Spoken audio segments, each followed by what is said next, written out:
ప్రభు ఎంతో వందనాలు. ఈ మధ్యాహ్న కాల సమయంలో మమ్మల్ని ప్రేమించి మాకు ఇచ్చినటువంటి నేను ఈ శ్రేష్టమైన వాతావరణం బట్టి వందనాలు, అవకాశాన్ని బట్టి వందనాలు, స్తోత్రాలు చెల్లించుకుంటూ ఉన్నాం. దీవించి ఆశీర్వదించుకుని యేసుక్రీస్తు బట్టి అడిగి పెట్టుకుంటున్నాం.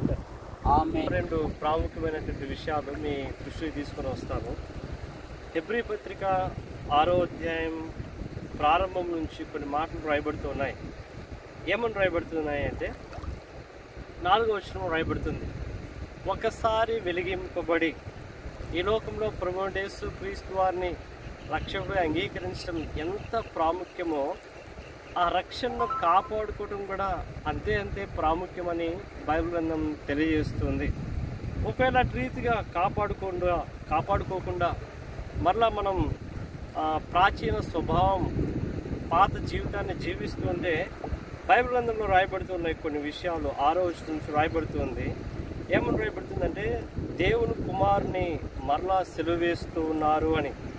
అంత మాత్రమే కాదు, బాహాటముగా యేసుక్రీస్తు వారిని అవమానపరుస్తూ ఉన్నారు అని. అంత మాత్రమే కాదు కానీ ఇలాంటి వారిని మరలా మారు మనసు, పాప క్షమాపణ, మరలా సంఘంలో చేర్చుకోవటం ఇలాంటివి అసాధ్యము అని బైబిల్ గ్రంథం హెబ్రీ పత్రిక 6వ అధ్యాయం 6వ వచనంలో రాయబడుతుంది. మారు మనసు పొందినట్లు అట్టి వారిని మరలా నూతనపరుచుట అసాధ్యము. మరి దీనికి పరిష్కారం ఏంటి అనేసి మనం చూస్తే మత్తయి సువార్త 28వ అధ్యాయంలో రాయబడుతుంది. 20వ వచనంలో 19, 20 వచనాలు రాయబడుతూ ఉన్నాయి. కాబట్టి మీరు వెళ్ళి సమస్త జనులను శిష్యులుగా చేయుడి, తండ్రి యొక్క కుమారుని యొక్క పరిశుద్ధాత్మ నామములోనికి వారికి బాప్తిస్మం ఇచ్చుచు. ఇది మొదటి భాగం, ప్రభువుని రక్షణ అంగీకరించడం.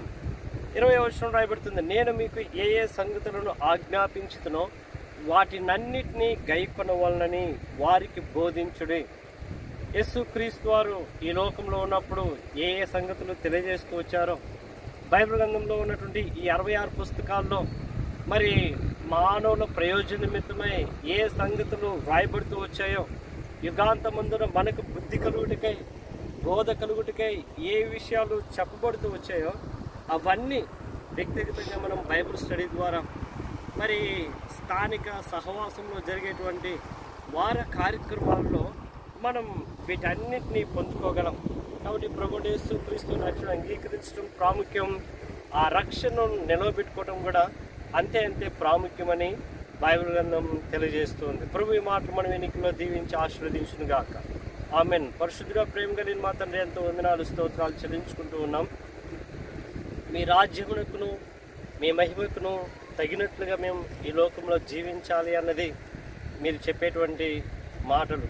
అందును బట్టి ఎంతో వందనాలు, స్తోత్రాలు చెల్లించుకుంటూ ఉన్నాం. ఆ రీతిగా జీవించకుండా మీ బిడ్డలంగా మేము చలామణిలో ఉంటూ ప్రభు మరి జీవిస్తూ ఉంటే మిమ్మల్ని మరలా సిలువేస్తూ ఉన్నాం, మరి బాహాటంగా మిమ్మల్ని అవమానపరుస్తూ ఉన్నాం. మరలా అట్టి వారిని నూతన పరుచుట అసాధ్యము అని బైబిల్ తెలియజేస్తుంది. ప్రభు హెచ్చరికతో కూడినటువంటి మాటలన్నిటిని బట్టి వందనాలు, దీవించి ఆశీర్వదించమని యేసుక్రీస్తు నామమున అడిగి వేడుకొంచున్నాం తండ్రి. ఆమేన్.